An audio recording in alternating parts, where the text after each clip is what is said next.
నీవు అతని భార్యమైనందున నిన్ను తప్ప మరి దేనిని నాకు అప్పగింపరాదు. కాబట్టి మీరు ఎట్లు ఇంత ఘోరమైన దుష్కార్యం చేసి దేవునికి విరోధంగా పాపం పట్టుకోమని తన యజమానుని భార్యతో అనుకున్నాను. అలాగే యోబు గ్రంథం 2వ అధ్యాయం యోబు గ్రంథం 2వ అధ్యాయం 10వ వచనం. అందుకతడు మూర్ఖురాలు మాట్లాడినట్టు నువ్వు మాట్లాడుతున్నావు. మనము దేవుని వలన మేలు అనుభవిస్తున్నామా? కీడును మనము అనుభవింపతగదా అని ఈ సంగతులలో ఏ విషయముందు యోబు నోటి మాటతోనైనా పాపము చేయలేదు. అలాగే సమూయేలు రాసిన 2వ గ్రంథం 11వ అధ్యాయం సమూయేలు రాసిన 2వ గ్రంథం 11వ అధ్యాయం 2వ వచనం. ఒకానొక దినమున పొద్దుగుంకు వేళ దావీదు పడక మీద నుండి లేచి రాజనగరి మిద్దె మీద నడుచుచు పై నుండి చూస్తుండగా స్నానము చేయు ఒక స్త్రీ కనబడెను. ఆమె బహు సౌందర్యవతి అయి ఉండుట చూసి దావీదు దాని సమాచారం తెలుసుకున్నట్టుగా ఒక ప్రోగ్రాం అన్నాడు. అతడు వచ్చి ఆమె ఏలీయాము కుమార్తెయు హిత్తీయుడు ఊరియాకు భార్యయుడైన బెత్షెబాను తెలియజేయగా దావీదు దూతల చేత ఆమెను పిలువనంపెను. ఆమె అతని ఎదుటకు రాగా అతడు ఆమెతో శయించెను. మనం ప్రార్థన చేస్తున్నాం. దయగల తండ్రి, జాగ్రత్తమైన ప్రణామైన ఇంతవరకు పాటలు పాడి మీ కీర్తిని గానం చేయడంలో, మీ నామాన్ని శ్లాఘించడంలో మీరు చూపిన మహాకృపకై వేల కొలది వందనాలు స్తోత్రాలు సమర్పిస్తూ మీ పాప సన్నిధికి వస్తూ ఉండగా మీ మెల్లైన సహాయం అనుగ్రహించి నిలవబడిన వారు మనుషులు బలహీనులు నిష్ప్రయోజకులు కనుక మనుషుల్ని మరుగు చేసి మీ నామాన్ని మీరు మహిమ తెలుసుకోమని అవసరమైన సంగతులతో మీరు మమ్మల్ని సంధించమని దర్శించమని యేసుక్రీస్తు వారి నామములో నేను వేడుకుంటున్నాం అను తండ్రి. ఆమేన్. సమయంలో శ్రేష్టమైన సమయాన్ని వచ్చాం. మరి వాస్తవానికి పెద్దవాళ్ళు దైవ సేవకులు జాన గారు స్థానంలో ఉన్నారు. అనుభవం కలిగిన వారు. అది ముఖ్య ప్రసంగికులు కూడా అనే తర్వాత అన్న విషయాలు తెలియపరుస్తారు. కొంచెం సేపు అది తెలుసుకున్నాం. దైవ గ్రంథంలో మరి గమనిస్తూ చిన్నపిల్లలు అందరూ ఉన్నారు. దైవ గ్రంథంలో యెషయా గ్రంథం 40వ అధ్యాయం 30వ వచనం చదువుతాం. యెషయా గ్రంథం 40వ అధ్యాయం 30వ వచనం. యెషయా గ్రంథం 40వ అధ్యాయం 30వ వచనం. బాలురు సమస్యలుదురు అలయుదురు, యవనస్తులు తప్పక తొట్టిల్లుదురు. యవనస్తులు తప్పక తొట్టిల్లుదురు అని లేఖనాల్లో మనం చూస్తూ ఉన్నాం. యవనస్తులు తప్పక తొట్టిల్లుదురు.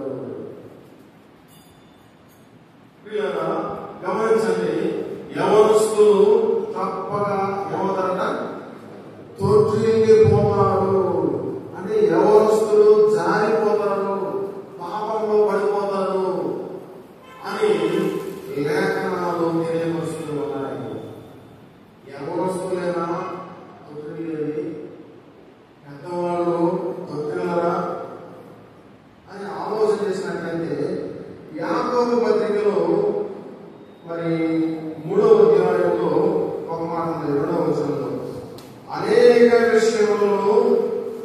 మనమందరము తప్పిపోతున్నాము. అనేక విషయంలో మనమందరము అంటే పెద్దవాడు కూడా ఏమైపోతారంట, పెద్దవాడు గురించి అక్కడ రాస్తున్నారు. అనేక విషయాల్లో మనమందరము తప్పిపోతున్నాము.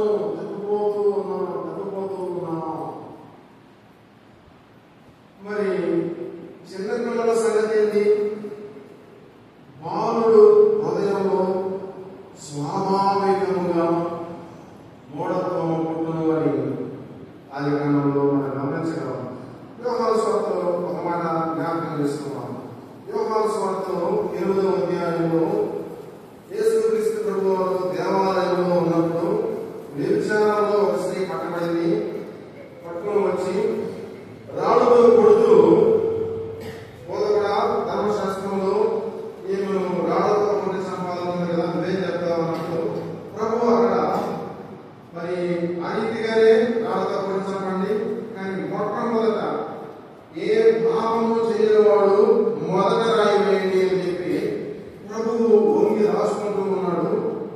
అయితే అక్కడ ఎదురులో వచ్చింది మరలా వంగి నేల మీద రాయించలేదు. వారు ఆ మాట విని కదా, వారు ఆ మాట విని అని కింద పుట్టినప్పుడు గద్దింపబడిన వారై చదవండి. పెద్దవారు మొదలుకొని చిన్నవారి వరకు, పెద్దవారి మొదలుకొని చిన్నవారి వరకు ఒకరి వెంట ఒకడు వెళ్ళిపోయి యవనస్తులు తప్పిపోతున్నారు, పెద్దవాళ్ళు తప్పిపోతున్నారు, చిన్నపిల్లలు కూడా రాయబడి కదా యవనస్తులు అన్నమాట. సరే, పెద్దవారు మొదలుకొని చిన్నవారి వరకు, చిన్నవారు కూడా ఏమైపోతున్నారు, తప్పిపోతా ఉన్నారు. వీళ్ళ నేటి దినాలలో మనము గమనించినట్లయితే దేవుని నమ్ముకున్న దేవుని పిల్లలు చిన్నపిల్లల మొదలుకొని యవనస్తుల వరకు, యవనస్తుల మొదలుకొని వృద్ధుల వరకు తప్పిపోతూ ఉన్నారు.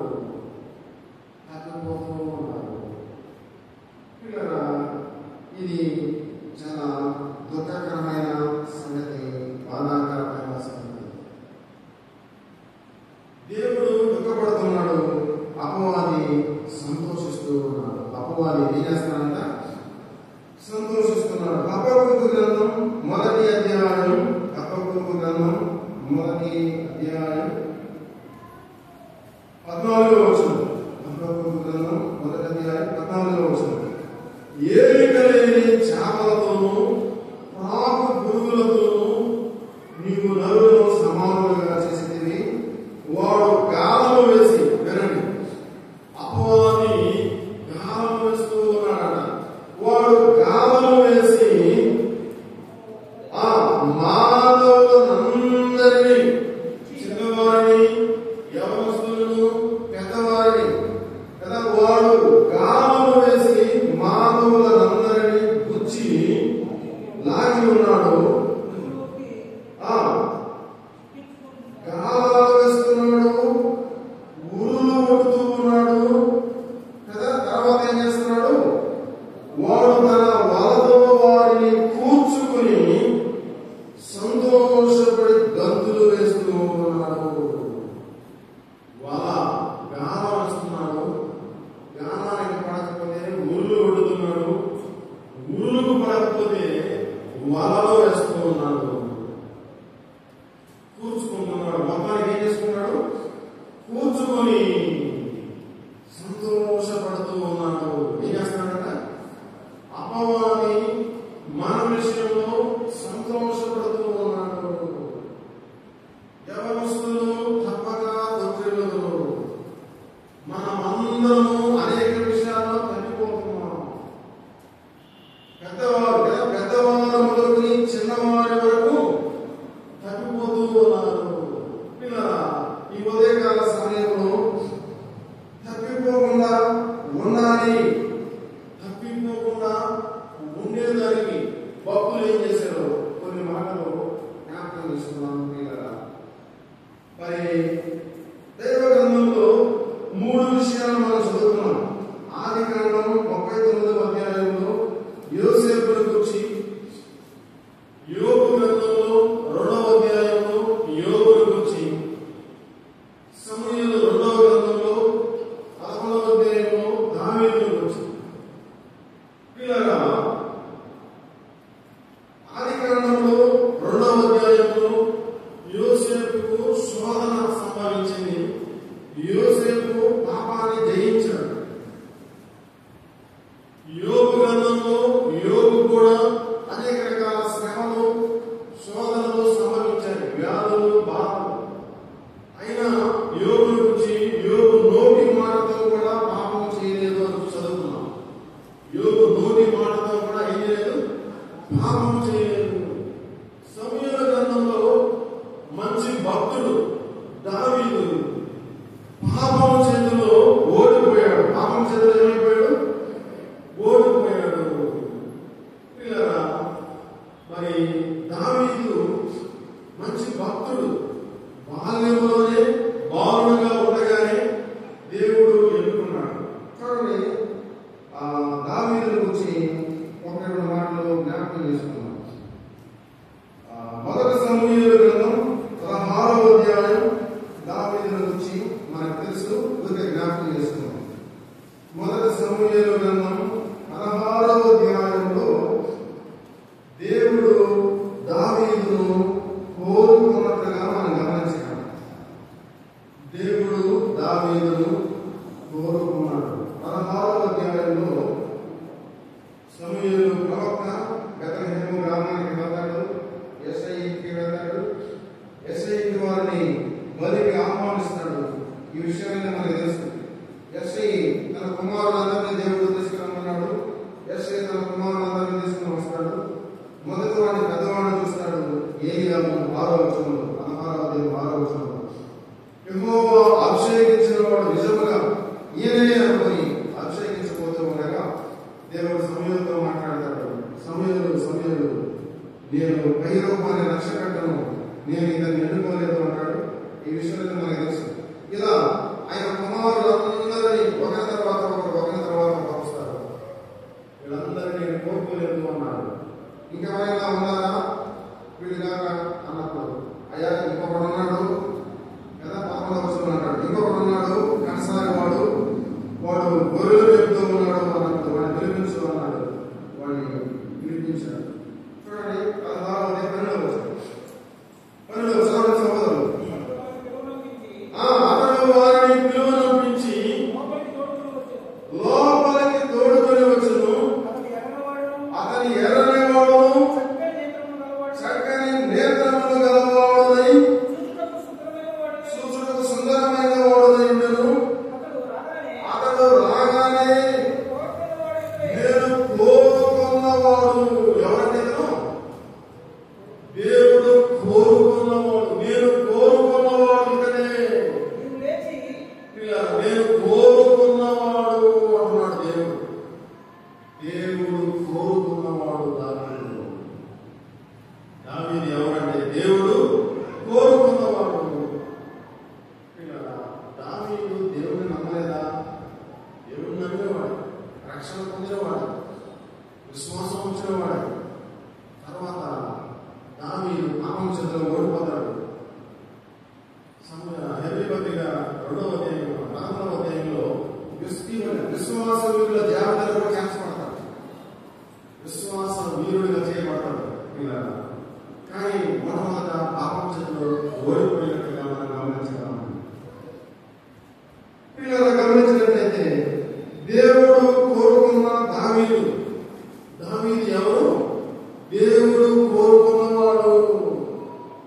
దేవుడు కోరుకున్నవాడు.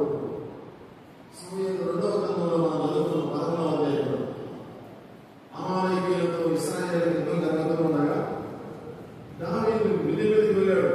భక్తులు పాత నిబంధన గ్రంథంలో భక్తులు ప్రార్థన చేసేవాడు. మిద్ది మీద ప్రార్థన చేసేదానికి వెళ్ళాడు.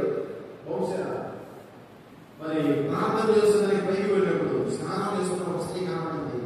ఆమె ఒక సౌందర్యవతి చూశాడు. మనుషుల నుంచి పిలిపించుకుని ప్రార్థన చేశాడు.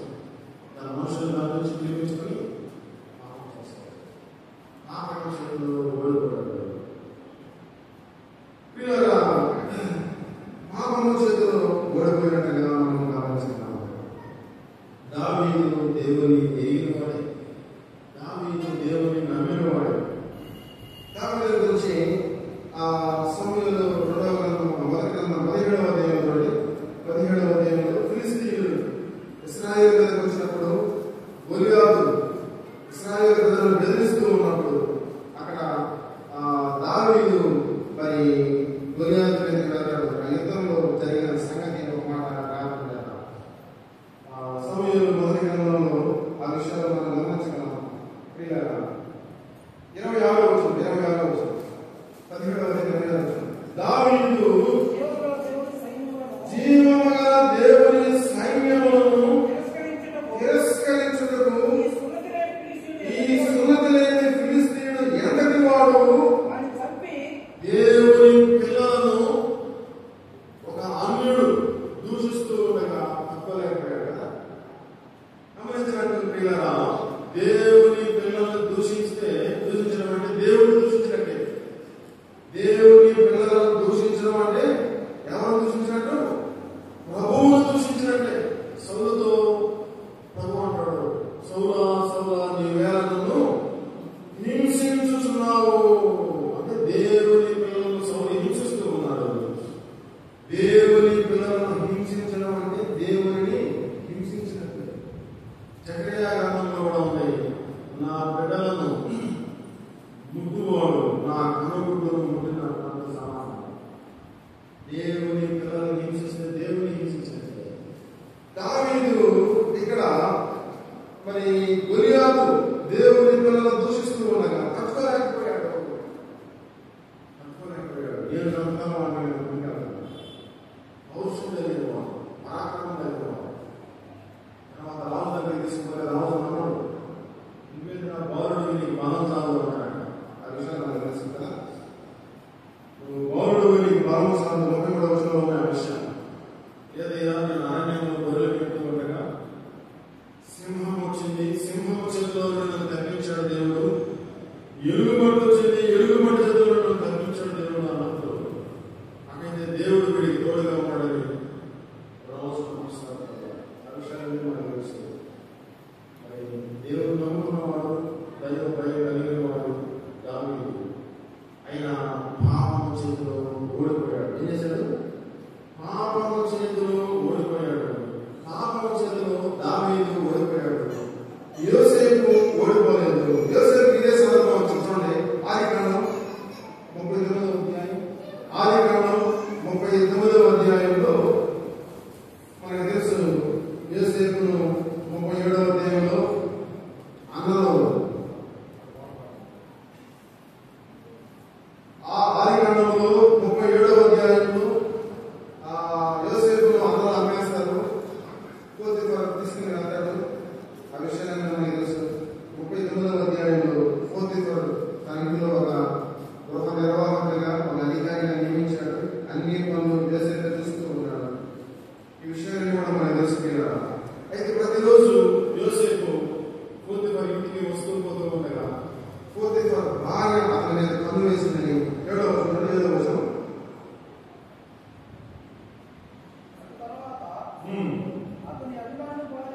అటు తర్వాత అతని యజమానుడి భార్య యోసేపు మీద కన్ను వేసి ఏం వేసిందన్న? యోసేపు మీద కన్ను వేసి. సాతాను అపవాది డైరెక్ట్ గా మన మీద రాడు. అపవాది బొమ్మలు పుస్తకాలు కొమ్ములు ఉన్నట్టు, నల్లగా చీకటిగా ఉన్నట్టు, కొన్నిసార్లు మండుతో బొమ్మలు పెడతా ఉండదు. సాతాను మనం అనుకునే రూపాల్లో నల్లగా చీకటిగా ఇలాంటి రూపాల్లో రాడు. సాతాను మనుషుల ద్వారానే శోధిస్తాడు. ఎవరి ద్వారా? మనుషుల రూపంలోనే. ఇక్కడ యోసేపు భార్య రూపంలో వచ్చాడు. ఒకసారి మత్తయి సువార్తలో యేసుక్రీస్తు ప్రభువు వారు తీయలేదు.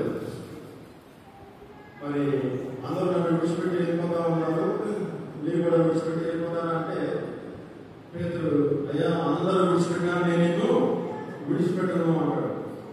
తర్వాత మనుషు కుమారుడు మనుషుల చేతికి అప్పగించబడి అతడు సిలువ వేయబడి పాపిష్ఠులైన మనుషుల చేతికి అప్పగించబడతాడు. ఆయన సులువు వేయబడి చనిపోవాలి ఆ మాట చెప్తూ ఉండగా ప్రభువా నీకు దూరంగా అన్నాడు పేతురు. వెంటనే ప్రభు సాతానా దూరంగా పో అన్నాడు. ఎవరిని అన్నాడు? పేతురుని అన్నాడు. భక్తుడు కదా, శిష్యుడు. సాతానా దూరంగా పో అన్నాడు.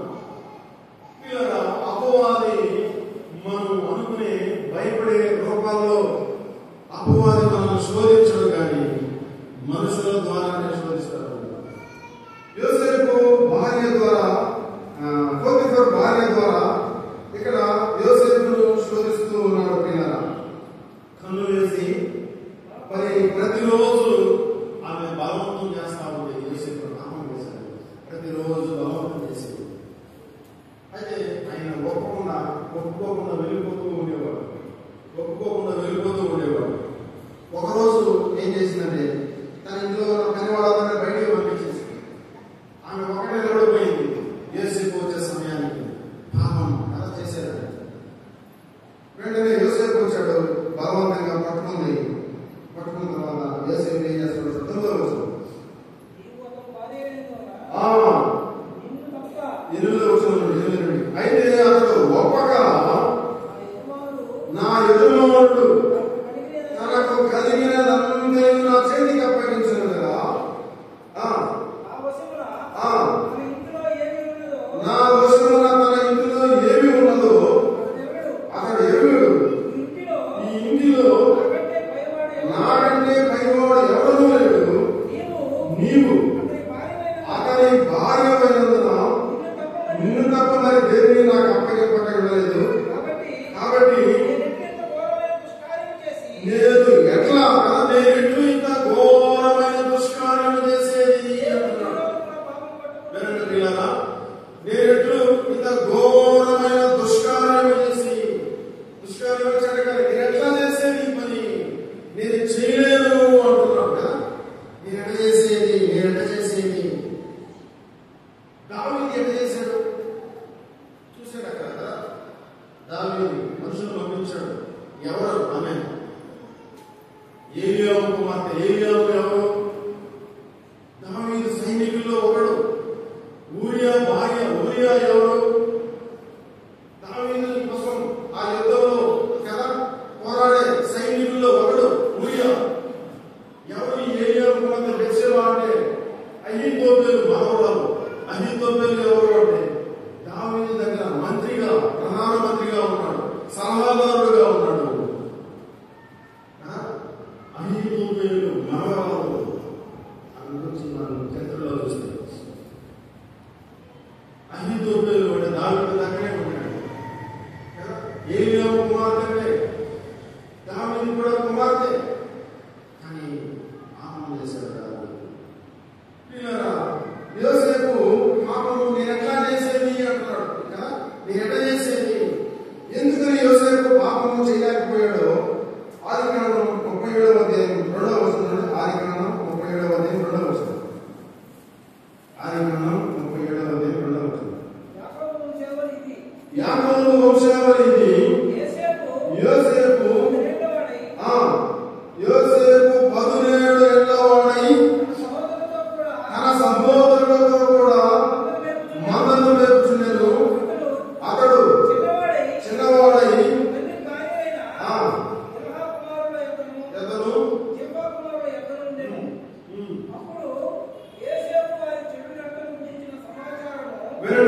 అప్పుడు యోసేపు వారి చెడుతనమును గురించిన సమాచారము వారి తండ్రి యొద్దకు తెచ్చుచుండువాడు. యోసేపు 17 ఏళ్ల వాడై అంటే బాల్యంలోనే యవనుడుగా ఉండగానే ప్రభువును స్వీకరించాడు. సొంత రక్షకునిగా స్వీకరించాడు. ప్రభువును నమ్ముకున్నాడు. చూడుదాం అన్నాడు. యోసేపు 11వ వాడు. యోసేపు అంటే 10 మంది పెద్దవాళ్ళు ఉన్నారు. వినండి పిల్లల, యోసేపు 11వ వాడు. యోసేపు అంటే మరి పెద్దవాడు 10 మంది ఉన్నారు. 10 మంది అన్నలు చేసే ఆ చెడు పనులు, చెడ్డ పనులు, తప్పుడు పనులు, ఆ పాపపు పనులు యోసేపు ఓర్చుకోలేకపోతున్నాడు. యోసేపు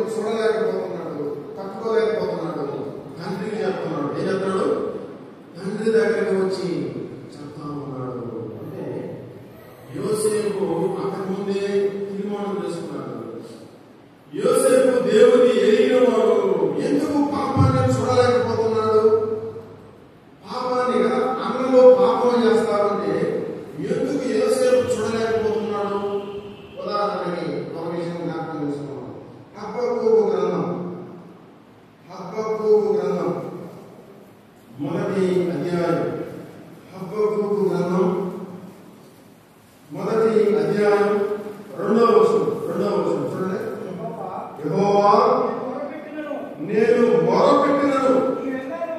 అంటే ఆయన ప్రార్థన చేస్తూ ఉన్నాడు, మొరపెడుతూ ఉన్నాడు. నేను మొరపెట్టినను, నీవెన్నాళ్ళు ఆలకించవయ్యా. బలాత్కారం ఎక్కడ చూసినా బలాత్కారం జరుగుతుంది. నేను నీకు మొరపెట్టినను, నువ్వెందుకు రక్షించడం లేదు? నన్ను ఎందుకు దోషం చూడలిస్తున్నావు? బాధ నీవేళ ఓరకే చూచూ ఉన్నావు. ఎక్కడ చూసినా నాశనం, బలాత్కారం, జగడాలు, కలహాలు చాలా చాలు. గమనించినట్లయితే ఎక్కడ చూసినా నాశనం జరుగుతుంది, అన్యాయం జరుగుతుంది, అక్రమం జరుగుతుంది, జగడాలు, కలహాలు, పాపం జరుగుతా ఉంది. నన్ను ఎందుకు చూడలిస్తున్నావు అంటే హబక్కూకు చూడలేకపోతున్నాడు. ఏం లేకపోతున్నాడు?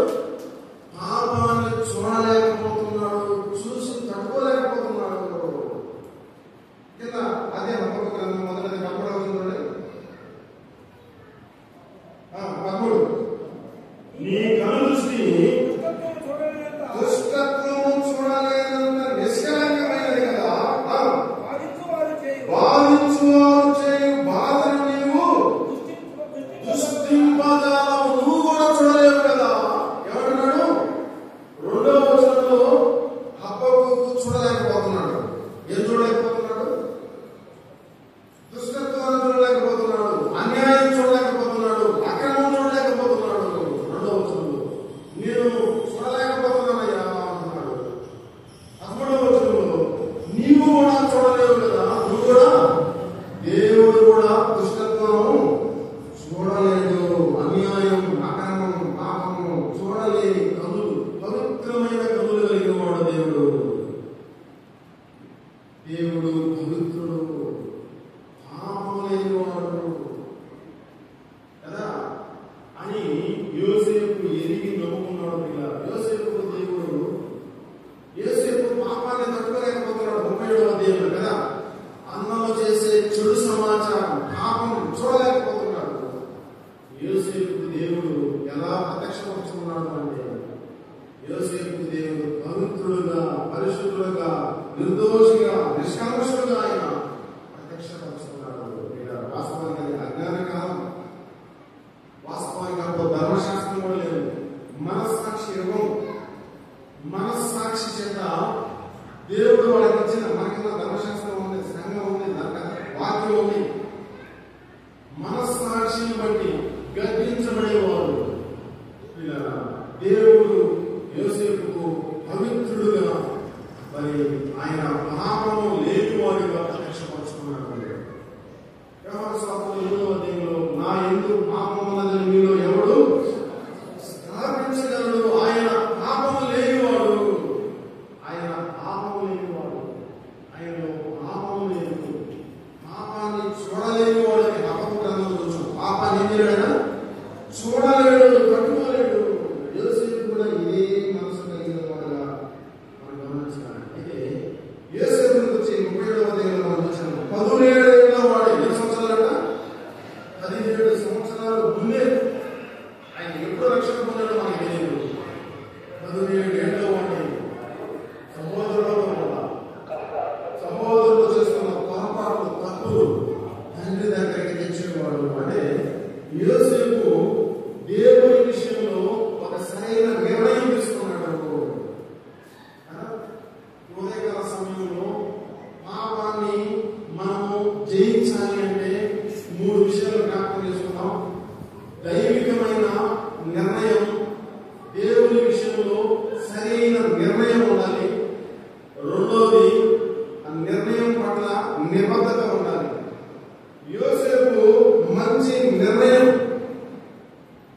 ఎంతటి పరిశుద్ధుడు, ఆయన ఎంతటి పరిశుద్ధుడు. ఇక్కడ యోసేపు దేవుడు పరిశుద్ధుడు అని ఆయన ఒక మంచి నిర్ణయం, ఆ పరిశుద్ధుల కొరకు నేను కూడా పరిశుద్ధిగా జీవించాలని ఒక మంచి నిర్ణయం తీసుకున్నాడు. అయితే దావీదు నమ్మలేదా? యోసేపు నమ్మింది, దావీదు నమ్మలేదా? దేవుణ్ణి నమ్మలేదా? దావీదు కూడా నమ్మాడు. చూడండి దావీదు ఏమని నమ్మాడో ఒక మాట చూద్దాం. సమూయేలు మొదటి గ్రంథం 17వ అధ్యాయం, సమూయేలు మొదటి గ్రంథం 17వ అధ్యాయం 46వ వచనం, 45 చివర యెహోవా పేరట నేను నీ మీదకి వస్తున్నాను అన్నాడు. 46వ వచనంలో యెహోవా నిన్ను నా చేతికి అప్పగిస్తున్నాడు. 47వ వచనంలో యెహోవా కత్తి చేత ఈటి చేత రక్షించేవాడు కాదు అన్నాడు. ఇద్దరు యెహోవానే అన్నాడు. 47వ వచనంలో ఆయన నిన్ను నా చేతికి అప్పగించును ఎన్ని చెప్తూ 46వ వచనంలో మంచి మాట ఉంది. 46వ వచనం, ఈ దినమున యెహోవా నిన్ను నా చేతికి అప్పగించును, నేను నిన్ను చంపి నీ తల తెగవేదును. ఇశ్రాయేలీయులలో దేవుడు ఉన్నాడు, ఇశ్రాయేలీయులలో దేవుడు ఉన్నాడు అని లోక నివాసులందరూ తెలుసుకోవాలి. అంటే ఒక సున్నతి లేని ఫిలిస్తీయుడు వచ్చి తన దేహం దారుణ్యం 10 అడుగులు ఎత్తుగలవాడు, తన రూపాన్ని చూపించుకుంటున్నాడు. ప్రతిరోజు ఉదయం సాయంత్రం 40 దినాలు అక్కడికి ఎలా మైదానంలో. అయితే ఆ గొలియాతును చూసి అందరూ భయపడిపోతున్నారు. దేవుడు ఇశ్రాయేలీయులో ఉన్నాడు అని మర్చిపోయాడు. దేవుడు ఇశ్రాయేలీయులో ఉన్నాడు అని మర్చిపోయాడు. అయితే దావీదు దేవుడిని ఎలా ఎరిగాడు అంటే ఆయన ఉన్నవాడు. ఎటువంటి వాడు? నిర్గమకాండంలో మోషే మనుషుల పొదలో కనబడి, రావయ్య నా ప్రజలు ఐగుప్తులో ఇబ్బందులు పడుతున్నారు, వాళ్ళని తీసుకురావాలా అంటే, అయ్యా నేను పాలేను అంటాడు. సరే నేను ఏమని చెప్పాలి? వాళ్ళు అడగతాను, ఎవరు అడిగినప్పుడు ఏమని చెప్పాలంటే దేవుడు అంటాడు, నేను ఉన్నవాడును అనువాడును, ఉన్నవాడు అని చెప్పాడు దేవుడు. ఇక్కడ ఆ సంగతి గుర్తు చేసుకుంటున్నాడు దావీదు. ఇశ్రాయేలులో దేవుడు ఉన్నాడు అని ఎవరు తెలుసుకోవాలి? లోక నివాసులందరూ తెలుసుకోవాలి. యోసేపు పవిత్రుడని నిర్ణయించుకుని మంచి నిర్ణయం ప్రభు కొరకు యోసేపు పవిత్రుడిగా జీవించాడు. దావీదు కూడా మంచి నిర్ణయం తీసుకున్నాడు. దేవుడు ఉన్నవాడు, ఆయన మనతో ఉన్నవాడు. అందుకే అరణ్యంలో గొర్రెల మందను మేపుతున్నప్పుడు, సింహం వచ్చినప్పుడు, ఎలుగుబంటి వచ్చినప్పుడు తోడుగా ఉన్నాడు కనుక ఏం చేశాడు? వాటి నుంచి విడుదల పొందాడు.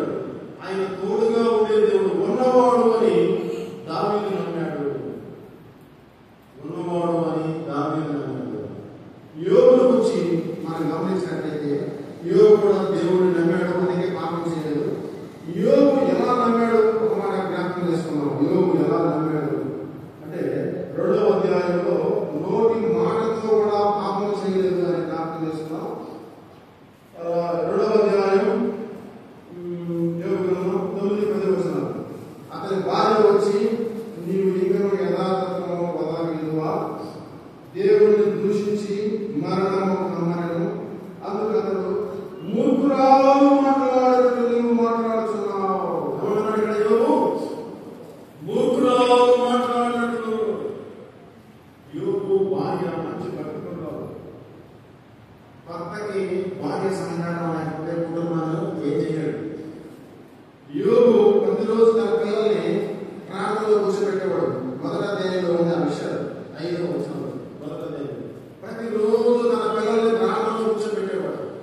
నా పని.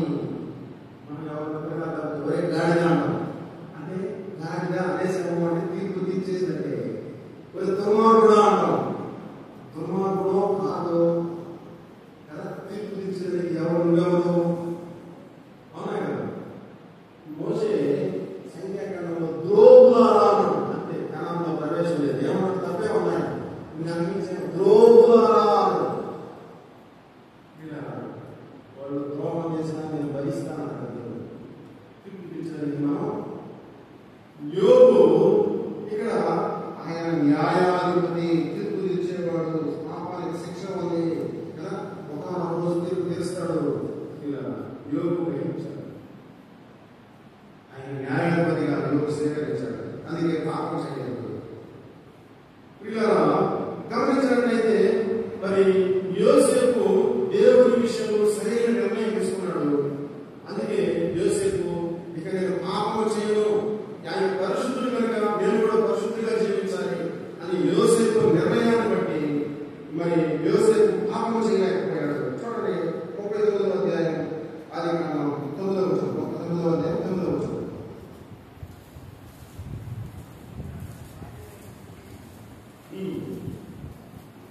కాబట్టి నేనెట్లా ఇంత ఘోరమైన దుష్కార్యము చేసేది అంటే యోసేపు అంతకుముందే 37వ అధ్యాయం చదువుకున్నాం. దేవుని దగ్గర ఒక మంచి తీర్మానం తీసుకున్నాడు, ఒక మంచి నిర్ణయం తీసుకున్నాడు. నేను ప్రభు కొరకు జీవిస్తాను. ప్రియులారా, విశ్వాసమైన మనం, దేవుని పిల్లలమైన మనం మరి పాపం చేతిలో ఓడిపోవడానికి ముఖ్యమైన కారణం సరైన నిర్ణయం లేక, సరైన నిర్ణయం, మన నిర్ణయం సరిగా ఉండాలి. మనకి తెలుసు దైవ గ్రంథంలో ఒక గ్రంథం ఉంది, అది నిర్ణయాల గ్రంథం అంటారు, భక్తులు బూత్ గ్రంథం. నయోమి కరువు వచ్చినప్పుడు ఒక నిర్ణయం తీసుకుని మోయాబు వెళ్ళిపోయి నష్టపోయింది. ఓర్వ అత్త ఆశీర్వదించిన అమ్మాయి మళ్ళా పిల్లలకి అయ్యారు, మీరు ఇళ్ళకి వెళ్ళిపోయి అంటే ఓర్వ మరి భర్తతో బిడ్డలు కనాలి అని నిర్ణయం తీసుకుని తిరిగి మోయాబు వెళ్ళిపోయింది ఓర్ప. రూతు మాత్రం ఒక మంచి నిర్ణయం తీసుకుంది. కదా, యెరూషలేముకి అతతో కూడా వచ్చింది. నీ జనమే నా జనము, నీ దేవుడే నా దేవుడు, నీ దేవుడే నా దేవుడు. దేవుని విషయంలో ఒక మంచి నిర్ణయం తీసుకోవాలి ప్రియులారా.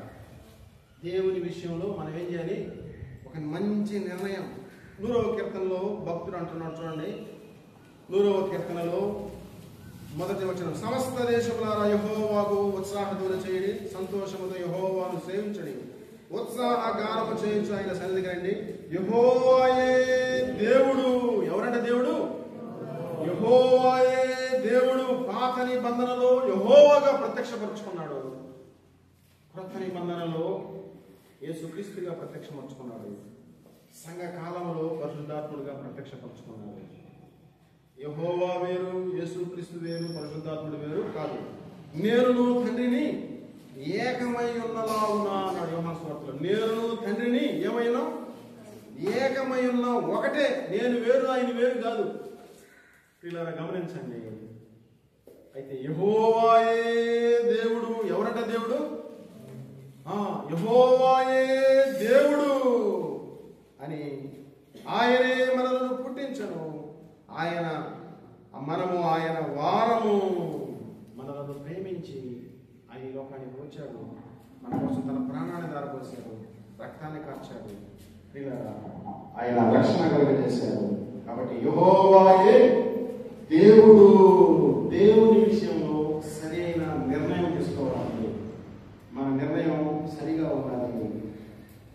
యోసేపు మంచి సరైన నిర్ణయం తీసుకున్నాడు, దావీదు కూడా తీసుకున్నాడు. కానీ దావీదు నిర్ణయంలో మరి సంపూర్ణత లేదు. నిర్ణయం బాగుండాలి. రెండవది నిబద్ధత. చేసిన నిర్ణయానికి నిబద్ధత కలిగి ఉండాలి. నిబద్ధత అంటే చేసిన నిర్ణయానికి కట్టుబడి ఉండడం. మనకు అర్థమయ్యే భాషలో చెప్పాలి అంటే నిబద్ధత కలిగి ఉండాలి, నిర్ణయం కలిగి ఉండాలి.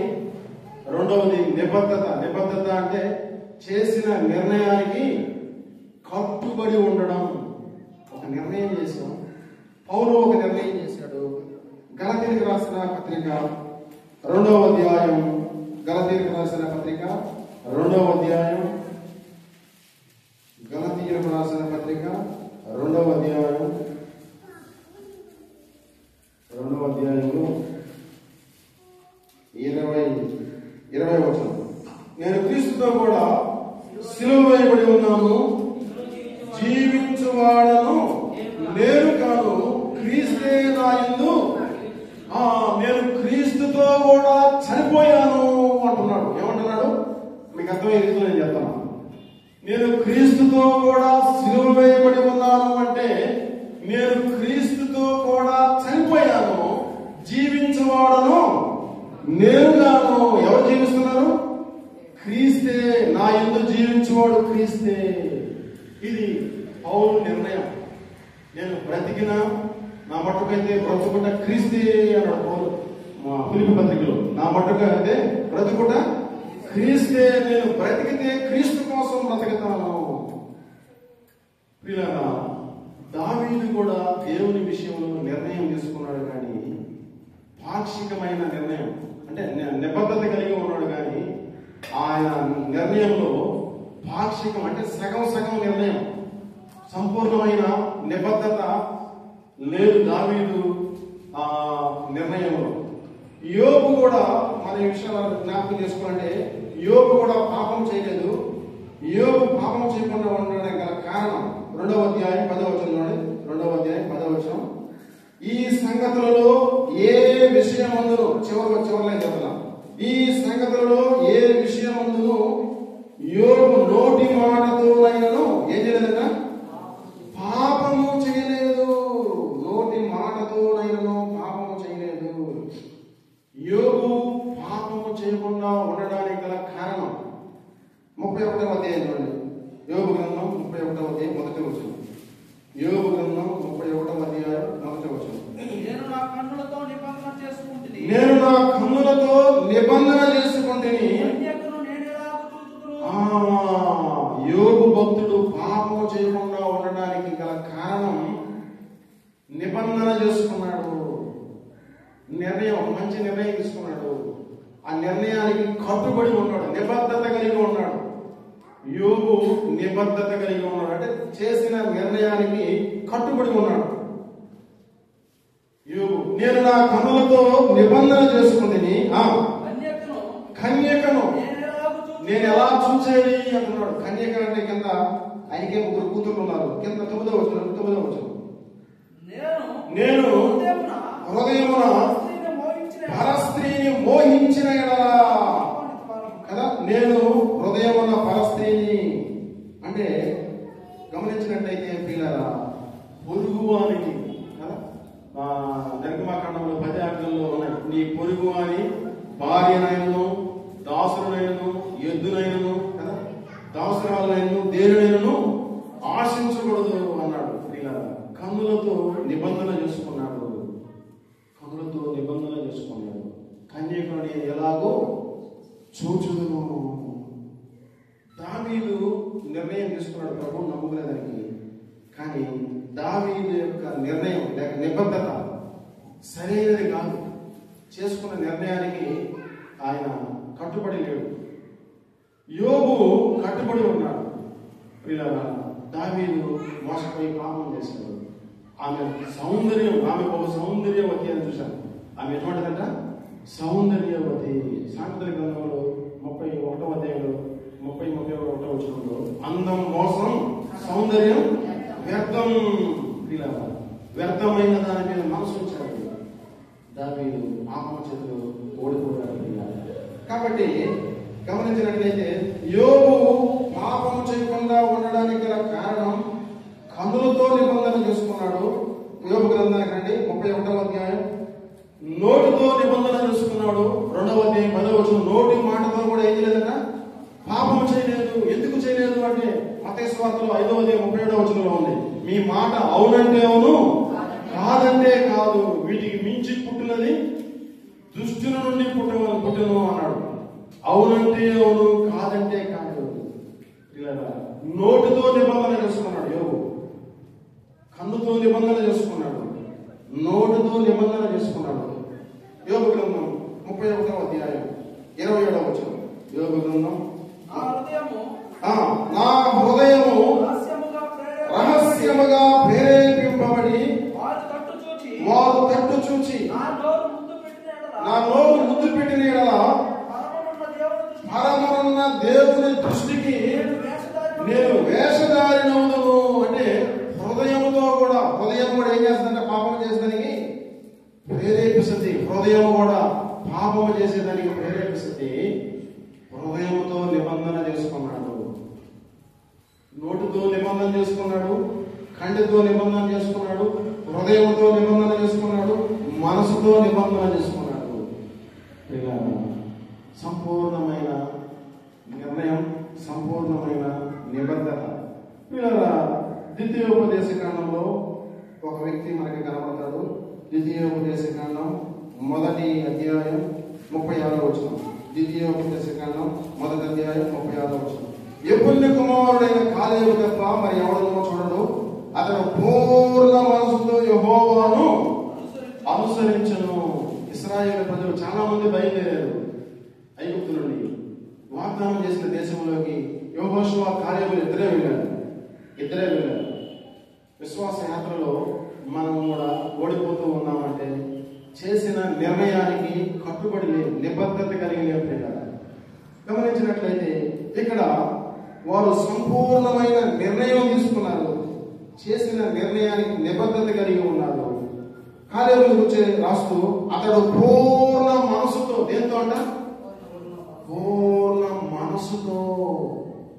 యోబు గ్రంథంలో పూర్ణ హృదయంతో చూచాం, ఇక్కడ కాలేబుని గురించి పూర్ణ మనసు సంపూర్ణమైన మనసు.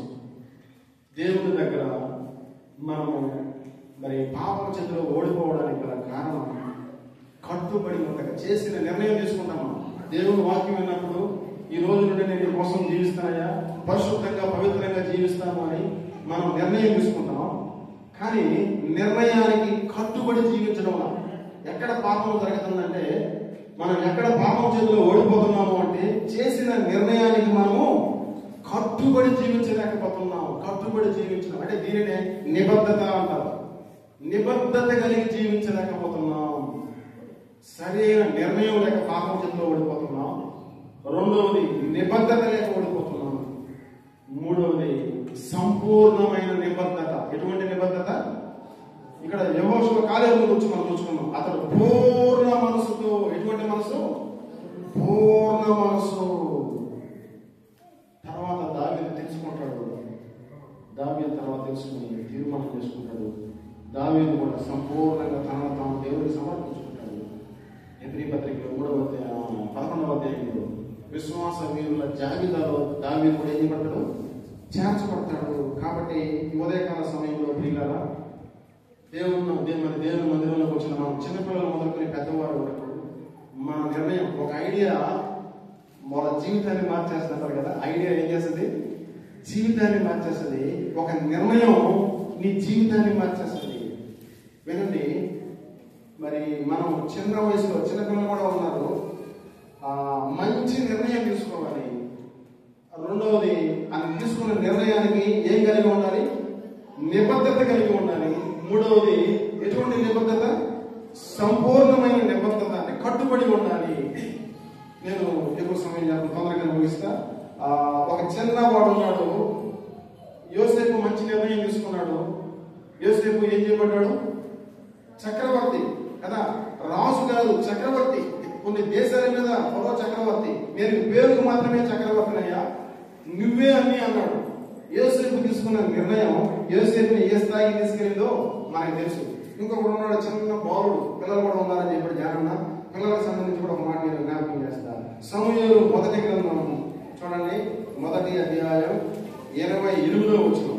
కాబట్టి ఆ బిడ్డ యెహోవాకు ప్రతిష్ఠించున్నాను, తాను బ్రతుకు దినములు అడిగిన వాడు యెహోవాకు ప్రతిష్ఠితుడని చెప్పాను.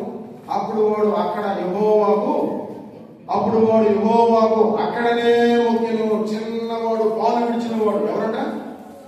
పాలు విడిచిన సమూయేలు దేవుని మందిరంలో మొక్కాడు. తండ్రి చెప్పిన మాటను బట్టి ఒక మంచి నిర్ణయం తీసుకున్నాడు. ఆ నిర్ణయానికి కట్టుబడి జీవించాడు. సమూయేలు దేవుడు ఏ స్థాయికి తీసుకెళ్ళాడు అంటే చాలా విషయాలు ఉన్నాయి. అక్కడ చూడండి, 3వ అధ్యాయం 19వ వచనం. 3వ అధ్యాయం 19వ వచనం. సమూయేలు పెద్దవాడు కాగా యెహోవా అతనికి తోడైనందున అతని మాటలలో ఏమీ తప్పిపోలేదు. కాబట్టి సమూయేలు యెహోవా ప్రవక్తగా స్థిరపడాను. దాను మొదలుకొని బేర్షెబా వారందరూ దాను మొదలుకొని బేర్షెబా వరకు యెహోవా ప్రవక్తగా స్థిరపడ్డాడు. ఆయన మాటల్లో ఏది తప్పిపోలేదు. ఇంకొక శ్రేష్టమైన మాట ఉంది. 9వ అధ్యాయం సమూయేలు మొదటి గ్రంథం 9వ అధ్యాయం 13వ వచనం. ఊరిలోనికి మీరు పోయిన క్షణమందే అతడు భోజనము చేయుటకు ఉన్నత స్థలములకు వెళ్ళకమునుపే సమూయేలు గురించి సౌలు చెప్తున్నారు, మీరు అతను కనుక్కుంటారు. అతడు రాకమునుపు మరి చదువుమాట, అతడు రాకమునుపు రామా పట్టణంలో జనులు భోజనం చేయరంట. ఎవరు రాకపోతే? చిన్నపిల్లలు ఆకలి అయితే ఏం కావాలా? అమ్మ ఆకలి అయింది పెట్టు అంటే సమూయేలు రావాలి, ఆయన సమూయేలు తాత రావాలా, మీరు భోజనం చేయాలి. లేఖనంలో ఉన్నమాట, సొంత మాటలేం కాదు కదా. అతడు రాకమునుపు జనులు ఏం చేయరంట? భోజనము చేయరు. ఏ స్థాయికి దేవుడు మనం తీసుకెళ్తాడంటే ఒక మంచి నిర్ణయం కదా, మంచి నిర్ణయం తీసుకోవాలి.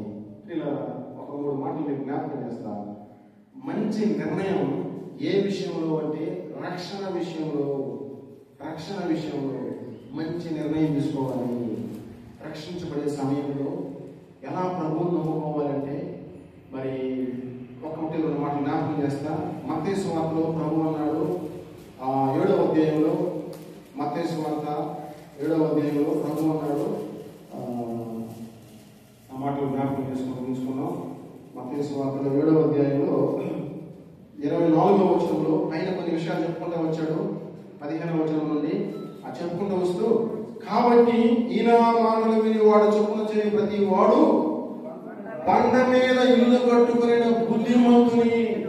క్రీస్తుని బండ మీద మనము కట్టుకోవాలి. దేని మీద కట్టుకోవాలి? బండ మీద. 22వ వచనంలో అక్కడ కొన్ని మాటలు చెప్పాడు. కొంతమంది వస్తారంట, దయ్యాలు కలగొడతాం, ప్రవచనాలు చెప్తాం, అద్భుతాలు చేస్తాం. అద్భుతాల మీద, దయ్యాల మీద, ప్రవచనాల మీద కాదు, క్రీస్తునే బండ మీద మిమ్మల్ని మీరు కట్టుకోండి. అప్పుడు వాన కురిసినా, గాలి వచ్చినా, వరదలు వచ్చినా ఏమీ జరగదు. క్రీస్తు ప్రభువారు మరి ఆయన పాపులను రక్షించడానికి వచ్చాడు. మన పాపముల వరకు బలిపోయేందుకు వచ్చాడు. ఆయన పాప పరిహారం కలగడానికి వచ్చాడు. కాబట్టి ఆయన నమ్ముకుంటే పాప క్షమాపణ ఏంది?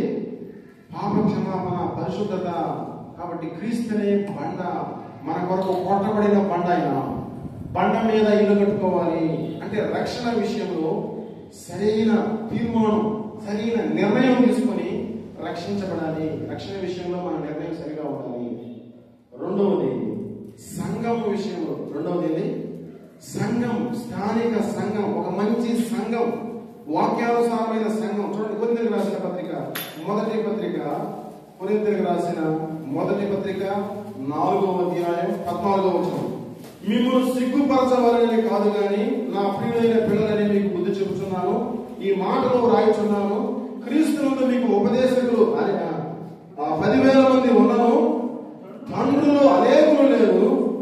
క్రీస్తు యేసునందు స్వార్థ ద్వారా నేను మిమ్మల్ని కంటిని కనుక మీరు నన్ను పోలి నడుచుకున్న వారే ఉండవాలని మిమ్మల్ని ఒక మంచి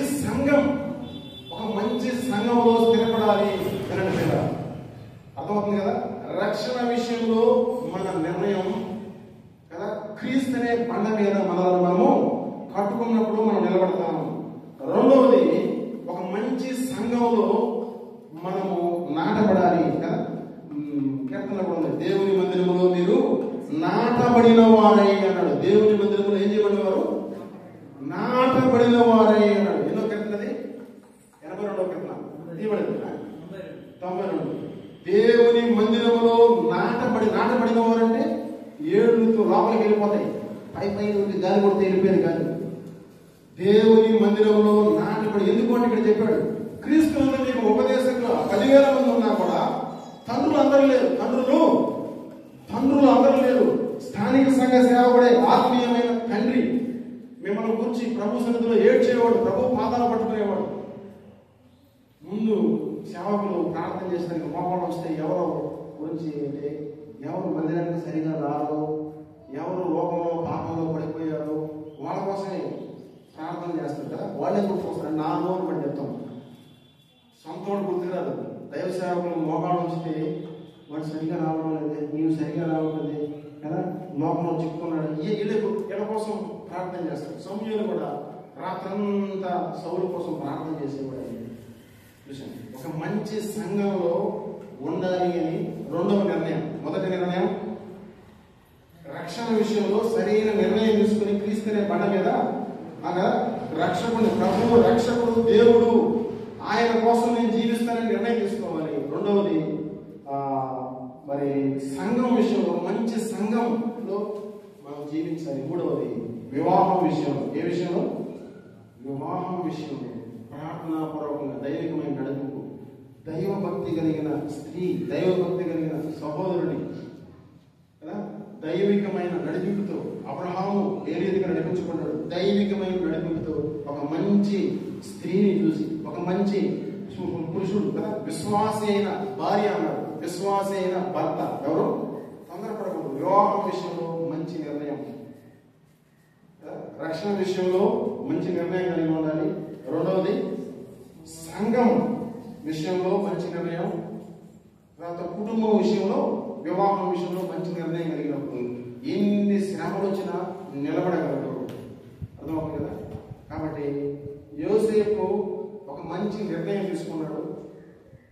దావీదు కూడా తీసుకున్నాడు, కానీ నిర్ణయానికి బద్ధుడై లేడు, కట్టుబడి లేడు కదా, నిబద్ధత కలిగి లేడు. దావీదు పాపంలో ఓడిపోవడానికి దావీదుకి ఏం లేదు, నిబద్ధత లేదు, అంటే నిర్ణయం లేదు, కట్టుబడి లేడు, తీసుకున్న నిర్ణయానికి కట్టుబడి లేడు. వడంబడిక అంటారు కదా, చేసుకున్న ప్రమాణం, కట్టుబడి ఇచ్చిన మాట నెరవేర్చేవాడు. యోసేపు నేను ఎట్లా చేసేది అంటున్నాడు, అంటే యోసేపు ఏం చేయబడి ఉన్నాడు, కట్టుబడి ఉన్నాడు. కాబట్టి యోబు కూడా పాపం చేయలేదు, అంటే సంపూర్ణమైన నిబద్ధత కలిగిన వాడుగా ఉన్నాడు. ఎటువంటి నిబద్ధత? సంపూర్ణమైన నిబద్ధత. 3 విషయాలు జ్ఞాపకం చేసుకున్నాం. యవనస్తులు తప్పిపోతున్నాం కదా, యవనస్తులు తప్పక తొట్టిల్లుదురు. ఎందుకు తొట్టిల్లుతారు అంటే సరైన నిర్ణయం లేక. రెండవది నిబద్ధత లేక. నిబద్ధత అంటే కట్టుబడి చేసిన నిర్ణయానికి కట్టుబడి లేక. మూడవది సంపూర్ణమైన నిబద్ధత, అంటే సంపూర్ణంగా కట్టుబడి ఉండాలి చేసిన నిర్ణయానికి. కాబట్టి ఆ రీతిగా యోసేపు మరి చిన్న వయసులోనే 17 సంవత్సరాల వయసులోనే మరి భయంకరమైన పాపం ఎదురైనప్పటికీ పాపం చేతిలో కదా ఓడిపోలేదు, కానీ దావీదు ఓడిపోయాడు. మనం కూడా పాపం చేతిలో ఓడిపోకుండా జీవించాలి అంటే మరి మన నిర్ణయం బాగుండాలి. మరి నిర్ణయం అలాగే తీసుకున్న నిర్ణయానికి నిబద్ధత కలిగి ఉండాలి. అది ఎటువంటి నిబద్ధత అంటే సంపూర్ణమైన నిబద్ధత కలిగి మరి పాపాన్ని మనం జయించగలం అనేది దేవుడు మనల్ని సిద్ధపరచుకున్నాక దేవుడు మనకి దేవుడు ఆశీర్వదించుగా నాకు అవకాశం వచ్చిన